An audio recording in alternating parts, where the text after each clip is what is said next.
Immigration and Blackness, What's Race Got to Do with It? A short film by the OCJF.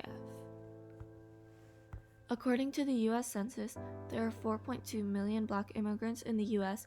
and around 600,000 are undocumented.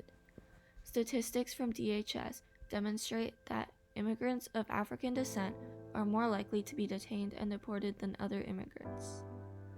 The increase in detention of black immigrants is a result of racial profiling. This mirrors the overrepresentation of African Americans in the criminal justice system. There is a long history of the intersection of immigration, race, and civil rights in America. Immigration laws have operated in a manner to maintain homogeneity and exclude immigrants of color. The Immigration Act of 1924 is an example which welcomed white immigrants' migration to the U.S. while restricting immigrants of color. Furthermore, the Civil Rights Movement influenced the 1965 Immigration and Nationality Act, which banned national quotas.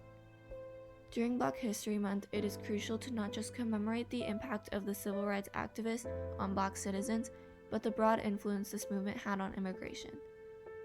The Trump administration's immigration policies were reminiscent of the pre-1965 race-based immigration policies.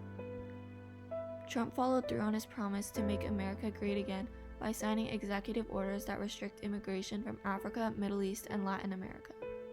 The policies have resulted in a skyrocketing number of deportations to Africa. Haitian immigrants.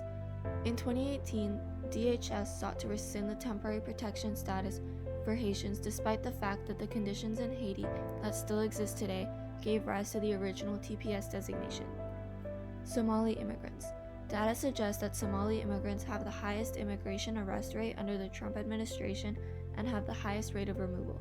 The Miami New Times euphemistically called the flight on which 92 Somalis were deported the slave ship. Somalis say that they were shackled and beaten for almost 2 days. The intersection between civil rights and immigration had been laid bare by the past administration's racist policies.